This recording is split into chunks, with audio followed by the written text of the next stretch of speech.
የአዶናይ አድናቂዎች ለምን ያቀርቡለታል?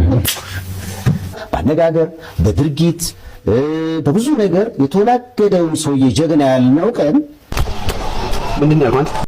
እሺ ጋይስ ይሄ ፖስት ሰይፉ ጋር እንዲደርስ ሁላችሁም መቶ ጊዜ ሼር ኮፒ ሊንክ አድርጉት።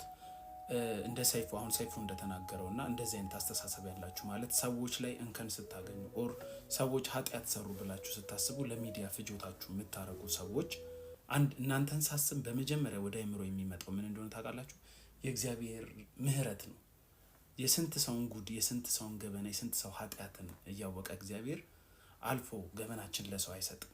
ሲቀጥል ወደ አዶናይ ስመጣ አዶናይ የተናገረው ነገር ስለ ሴጋ ያወራው ከመጥፎ አንግል አይደለም፣ ሰዎች እንዲማሩበት ነው።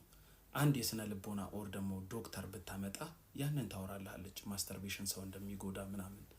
ሲቀጥል እኔ እዚህ ቲክቶክ ላይ አዶናይ አሁን ለምሳሌ ድሮ ያኔ ገንዘብ በመሰብሰቡ ለሱ ከዛኔ ሀብታም ልጅ ሆኖ በመገኘቱ ስለ ሴቶች ቅበጪ እሳይ ምናምን በአንዳንድ በብዙ ነገሮች ላልስማማ እችላለሁ ከአዶናይ ጋር። ግን ስለ አዶናይ መስክር ብባል አዶናይ በጣም ካይንድ ነው፣ በጣም ፖላይት ነው፣ ጨዋ ሰው ነው። ንግግሩ ራሱ እኛ እንሳደባለን እኮ እሱ አይናገርም። ሰዎችን ሲሳደብም አይቼው አላውቅም። ያንን እንደ ኔጌቲቭ ነገር ከወሰዳችሁበት ወሰዳችሁ፣ ግን ለአደባባይ ለሚዲያ ፍጆታ የምታደርጉት ሰይፉ አንተ ፕሮግራም ላይ እኮ ከአዶናይ ባሱ ሰዎች ቀርበዋል። ዮኒ ማኛ ቀርበዋል። ባሏ ልጆቿን እንዳያረገች ሴት ቀርባለች። 3 ልጅ ወልዶ ከሚስቱ ከሌላ ጋር ሲማግጥ የነበረ ሰውዬ ቀርበዋል። ስንት ዘፋኝ የሴቶችን ህይወት ያበላሸ ሰው ቀርበዋል። ይልቁኑ ደግሞ እናቶችን ያስለቀሰ ወይ ብዙ ነገር ያደረገ ሰው ቀርቧል።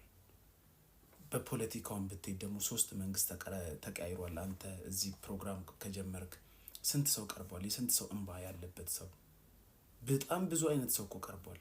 አንተ ጋር ወንጀለኛ ቀርቧል፣ ብዙ ቀርቧል።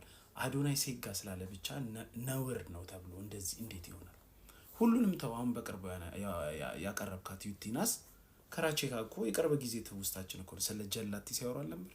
ጀላቲ መጥባት ምናምን ለምንድን ነው የአንዳንድ ሰዎችን ኃጢአት ወይ የአንዳንድ ሰዎችን ድክመት ከኛ ጥንካሬ ጋር እያይዘን የምናወራው? ለምንድን ነው? ለምን አንተወም? የሰውን ኃጢአት ለምን እናጎላለን?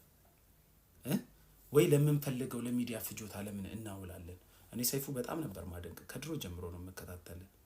ግን እዚህ ጋር ስህተት ሰርተሃል። አዶናይ በጣም ፖላይት ሰው ነው፣ የምሬ ነው ብላችሁ ብዙ ማያግባባችሁ ሰው ነገር ሊኖር ይችላል ከአዶናይ ጋር። ግን አዶናይ መጥፎ ሰው ነው ወይ ደግሞ ሰዎች የሚንቅ ሰዎች የሚሳደብ ለሚዲያ የማይሆን ሰው ነው ማለት አትችሉም። በጣም ካይንድ ነው እና እዚህ ጋር በጣም ትልቅ ፋውል ነው የሰራው።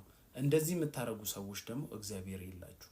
ሁሉንም የሚያይ አምላክ መሐሪ ሆኖ ተቀምጦ ሳለ እናንተ ብዙ ኃጢአት የምትሰራ በብዙ ኃጢአት የተሸፈነ ነገር እያላችሁ የሰውን ጉድፍ እያወጣችሁ እንዲህ ነው። በጣም ነው የሚያስጠላው። በጣም አንድ ሰው ስለተናገረ ወይ ስለተሳደበም አይደለም መጥፎ የሚባለው። በአካል መጥፎ ነገር የሚያረክሰዋል። በጣም ብዙ መጥፎ ነገር የሚያረክሰዋል። እነሱን እያቀረባችሁ መታችሁ እከሌ እኮ እንዲተናገረ እንዲህ በጣም ነውር ነው። ሼም ነው። ሼር ኮፒ ሊንክ አድርጉለት ኤቭሪዋን። አዶናይ ጥሩ ነገር እየሰራ ነው አሁን። በርታ፣ በዚሁ ቀጥልበት። እንዲሁም